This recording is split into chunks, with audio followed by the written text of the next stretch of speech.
Alright runners, welcome back to another game round of the European and African Netrunner Continental Championships 2020, organized by NISEI. A short introduction: my name is Late. I am a member of the BBnBB and the RCG, as you probably heard in one of the other games if you watched. I'm watching a game of my friend Shorty and throwing on some commentary. I have not watched the game before. I'm going to do this in one run, so there will probably be mistakes like calling 3-point agendas 5-point agendas, or calling diversion of funds slot machines. Stuff like that will be happening. Sorry about that, but I guess you will understand what I mean, or at least I hope you can understand what I mean. Also, I'm recording this next to a lot of olive trees, and they have these small insects in them. Not sure how they are called in English, but they make this noise that you probably hear in the background. So for the commenting of the real game, I'm going to go down to the basement and try to record it there. Of course, then maybe the sound will have more of a catacomb-esque sound with a lot of echo and stuff like that. So we'll have to find out what's better, the insect noises or the catacomby-ness of the basement. So, as I said, I hope you enjoy watching the games, and let's see if the games start and what the place will be and who will win and how the games will turn out. Okay, so I think the game is going to start soon. They're having a little bit of small talk here, to know the other person a little bit. And the game's starting. So we are still seeing Shorty on Acme, of course, and his opponent Terrificy is playing Geist. Most likely it's gonna be the Geist that's going around, right? From Pinsel, the current world champion. So I think it's not easy, will not be easy for Shorty to keep him out of his one-iced servers. Pachinko, for example, has only 2 subroutines, so it's not great with his boomerang. But Data Ward, on the other hand, is quite nice. But, you know, with the grappling hook and the crocodile, it's pretty cheap to get through a Data Ward also. Plus, if the technical writers and all that kind of stuff comes out early, guys can gain a lot of money. So sometimes money is not even an issue. Here's the Pachinko, putting it on R&D for now. So it will be good for defending it now, but later on will probably become useless because it will not be the outermost ice. So if the runner isn't tagged, Pachinko doesn't do a lot.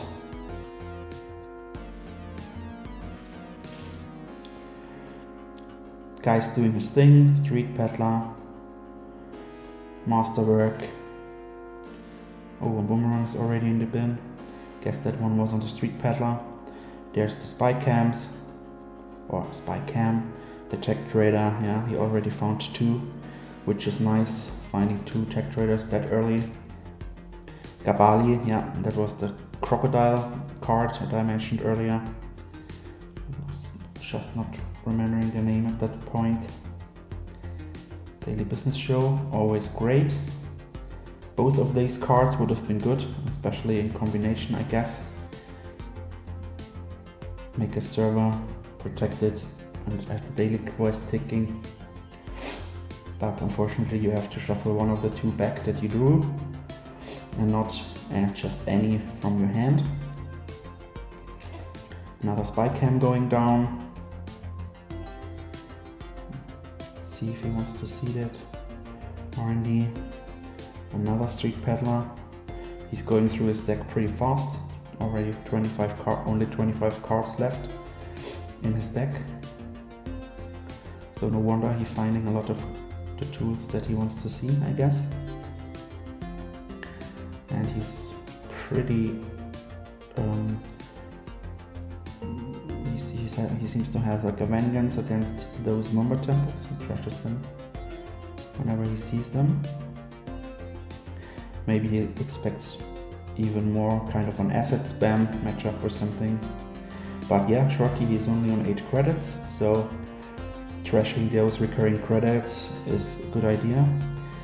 I mean, if Shorty's not raising any ice and stuff like that, he cannot put them to that much use, and to raise ice, guys would have to run a bit, and he just doesn't have anything to break any ice and doesn't seem want to face plant into anything yet.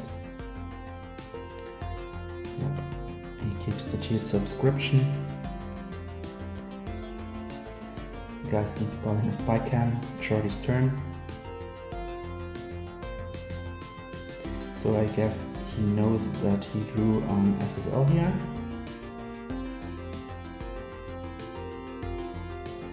Yeah, that fully operational was about as good as a hedge fund. Not great in fully operational value, but still not too shabby, I'd say. I mean, it gained 4 and could pay 1, so it's not as good as a hedge fund, but a beanstalk, I guess. Here comes the Q-loop, grappling hook. Okay, Bali. Now we can get through any ice one time. And he even might be able to install boomerangs, mid-run, stuff like that. Another grappling hook, okay. Do you need another daily business show? No. And there we go again. All of the 3-pointers clumping up in the hand as usual. This time you may have noticed I correctly call them 3-pointers and not 5-pointers, because I think in Shorty's first round I was referring to those as 5-pointers. It happens in the heat of the moment, I guess, or while you're doing your live commentary, you just make mistakes. Yeah, slot machine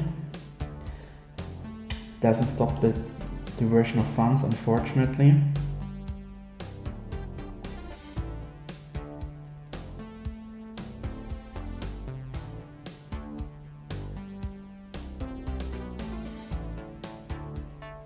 Shorty asking for installs, I guess, because now he sees the cards from slot machine runner, and I guess it has some kind of interaction with Q-loop, where he can also look at the top 2 cards of his deck and then maybe install something.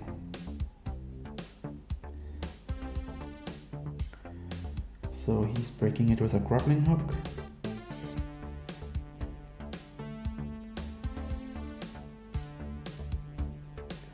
And now Shorty's down to 4 credits, which isn't great. He can only hope the NGO that he did put out unadvanced that doesn't get trashed, so he can gain 8 money next turn, 8 credits.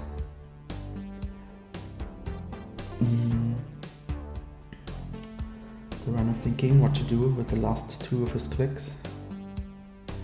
Oh, there goes the NGO. Let's see if there also goes the SSL. Yeah. Shorty really does want the money, right? And he has still 3 agendas in HQ. So maybe it's a good call. Get back on your feet. Again, an ice and the daily quest. Would have probably liked to get both of those. And he's putting down another SSL. Pretty ballsy, because as I said, you see the grappling hook and the Kabali, so that SSL isn't safe. We see another slot machine. Ah yeah, the runner looks at the top 2 cards. Again, slot machine finding 2 two of the same type, two hardwares. So it would be gain 3 for Shorty and lose 3 for the runner. He uses the grappling hook again to break all but the last one, which doesn't do anything because it was not 3 of the same types. So basically it kind of broke it all. And he finds nothing, of course, because there was a diversion.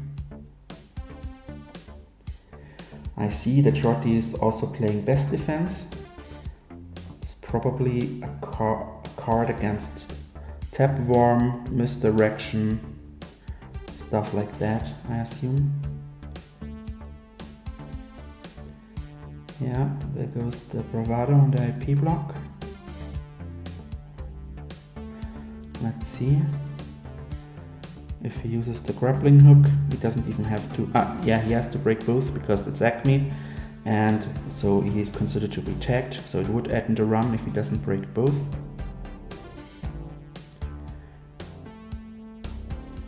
So he breaks the last one with Gabali, takes another tag. Or let's the subroutine fire, right? Shorty cannot really boost it. So there goes the second SSL. Yeah, he is a bit unlucky with his agenda draws.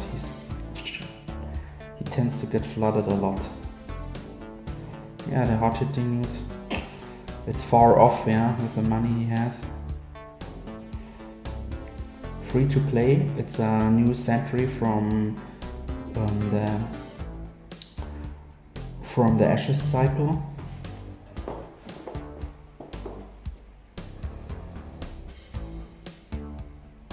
I'm not sure if it's really that good, but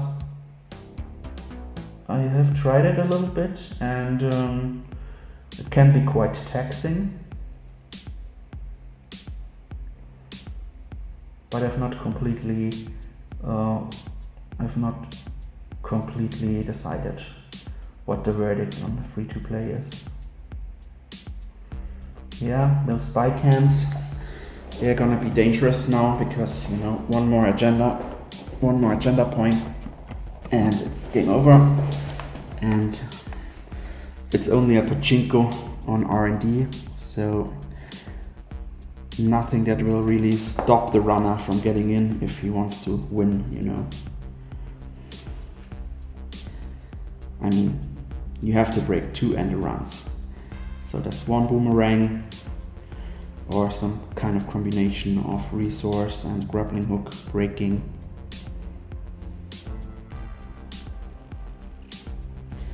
There's the boomerang. So did we already see the last agenda needed for the win here? I assume so, because the spy cam was used. Shorty's not even rezzing. Yep, fly on the wall. Well, that was a fast game, but sometimes it's just not in the cards. If you only get agendas and you don't get your economy running, I guess a daily quest ticking earlier would have been much better, but then you'd still need to find ice and stuff like that. But the runner also, he did a good job, I think, trashing the Moombats and the general way he was running when deciding to run HQ, stuff like that. So GG well played, both of them, I guess, did what needed to be done. And this time Terrificy was the better one and won the round.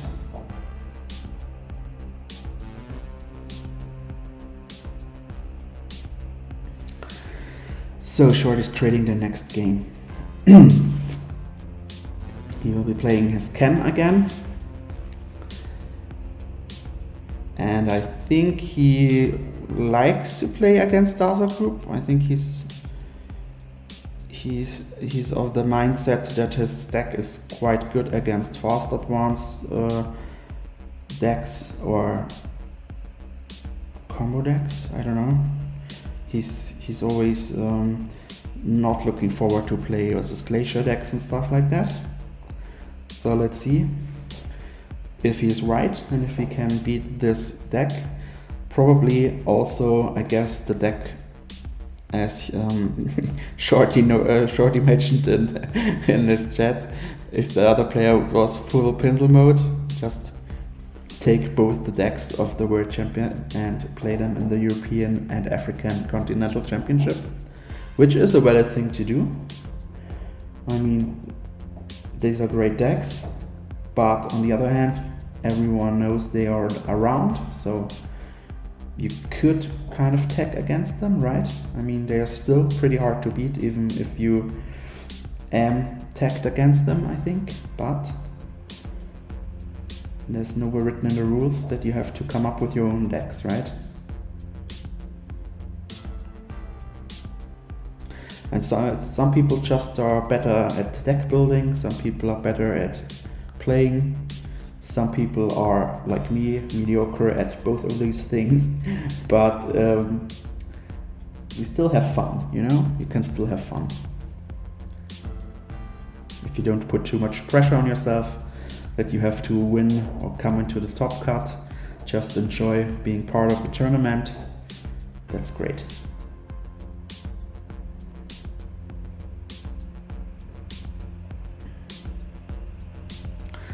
But yeah, of course, if you do weird mistakes or misplays, sometimes you're not that happy, I guess. You're a little bit embarrassed, I guess. Like when you lose after 2 minutes because you forget the other player might have hearted you lose. Yeah, that seems good. I mean, he doesn't have a lot of credits to trash anything, right? Whew. So I guess there's, yeah, advanced assembly lines.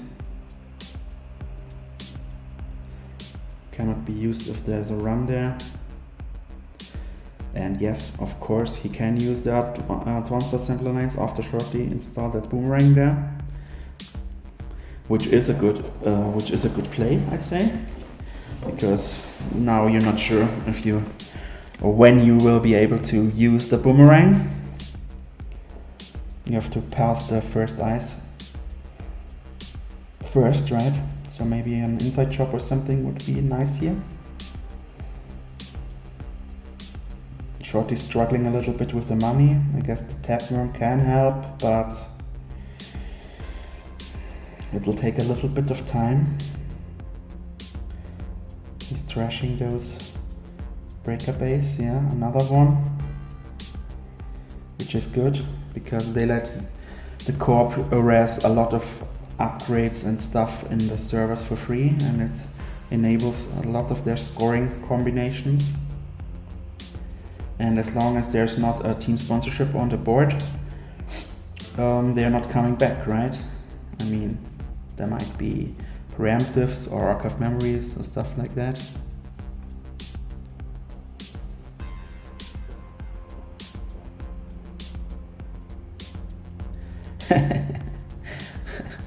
Shorty already saying you can rest the Arella. Yep. He's a vivid player of the sports metal deck, so he knows his Arella well. We're gonna see the Dooferang here, I assume. Waiting for that corp to do any kind of actions now this time.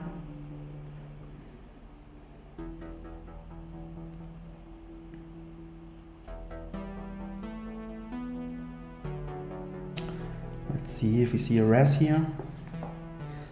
I'd assume probably not, because then you lose another 5 credits on top of that, and then the server one might be pretty hard to defend. We see the gatekeeper. Yeah, okay, if he has another gatekeeper on the remote, I guess he can res it, right? So he could keep Shorty out. On the other hand, the gatekeeper will be then on strength 0 for the next time, which is also not that bad for Shorty, I'd say. So valid play, I think. Running here, we see a vanilla, that can of course always be rest, as it costs no credits at all.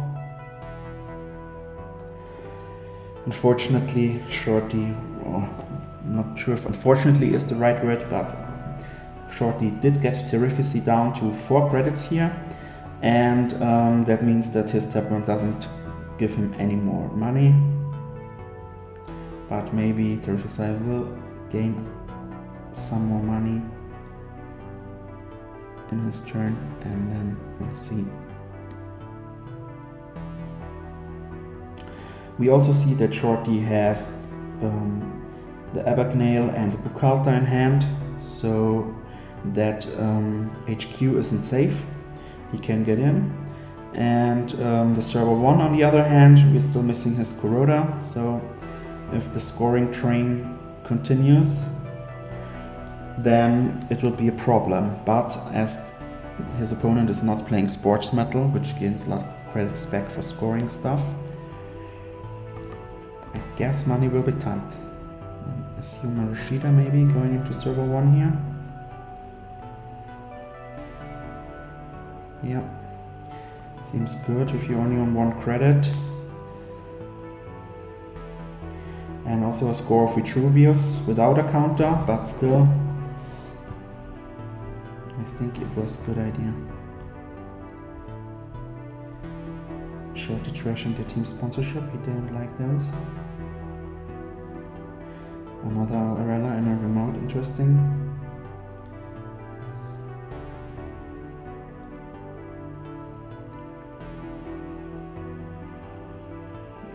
Here Rashida fires. Corp is on 4 credits and 8 cards. So if he plays 3 cards, he doesn't even have to throw any away.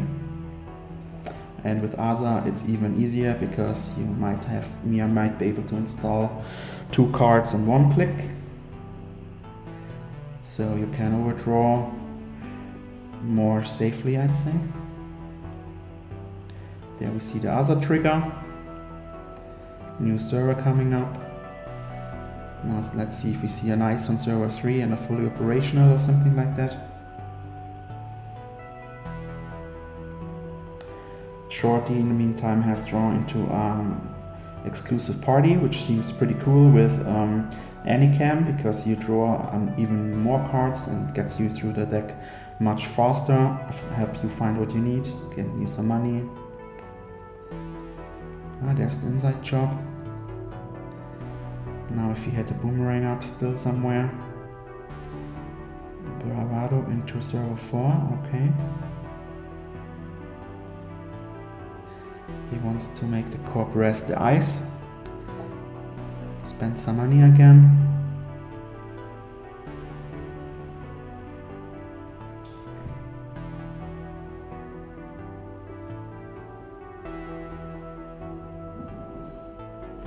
And yeah, it has been rest, and this pet worm has been trashed because of that. And the corp is back down on 5 credits.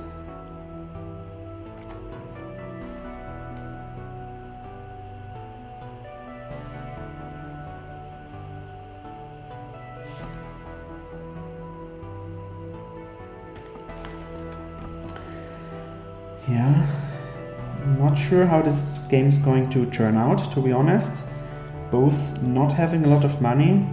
Shorty, of course, he doesn't have any board state at all, while Terrificy has some ice installed, some ice rest, a lot of servers, and now of course with the fully operational he is gaining a lot of credits and a lot of cards back, so that I guess really helped him.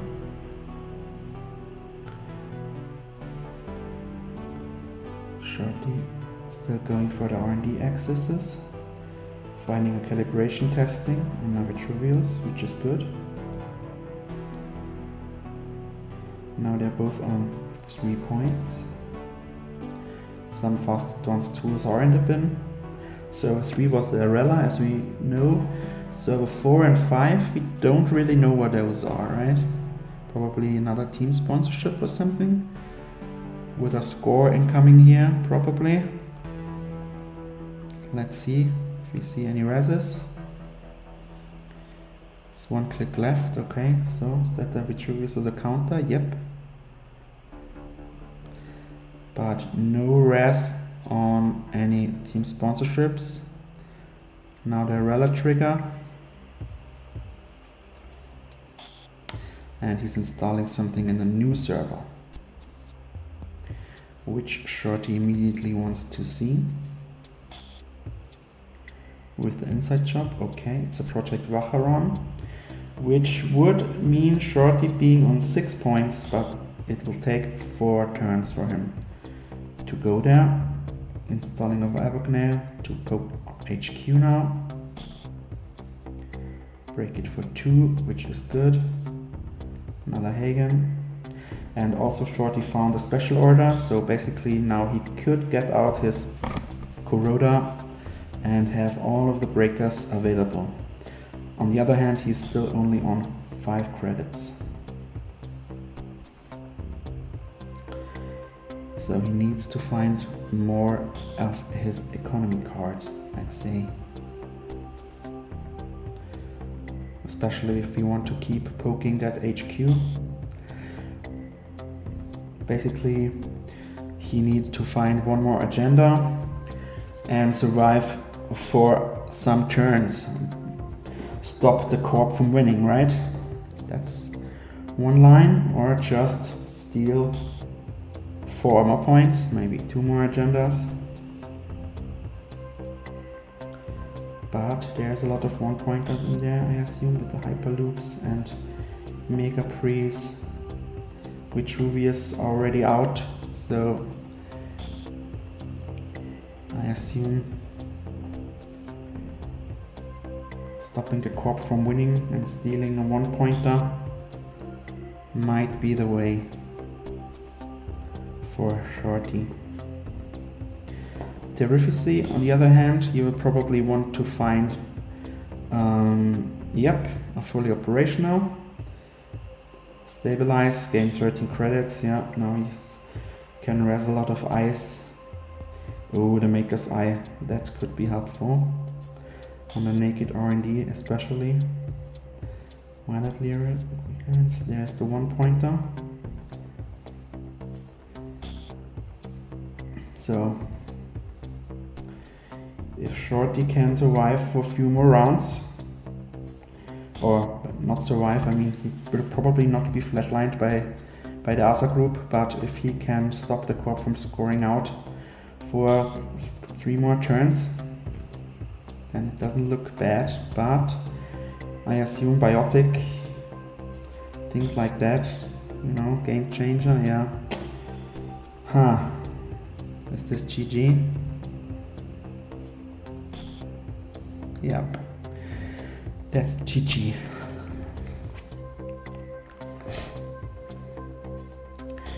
I guess if you found like an embezzle at some point, or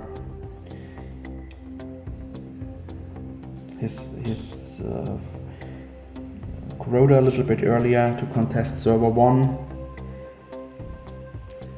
it could have gone the other way around also. But as Shorty said, the draw in both games was unholy. Yep, I mean,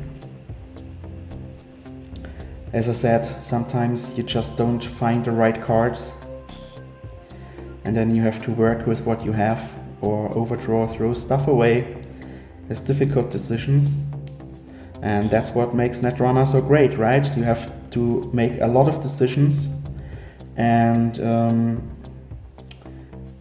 you can draw if you don't find the right card, which is pretty good compared to other games where you only get like one card each turn, and if you cannot use it, then you're just stuck with it and you have to wait. And yeah, Netrunner lets you make a lot more decisions and impact the game, I think, in different ways. Alright runners, that's it for this round.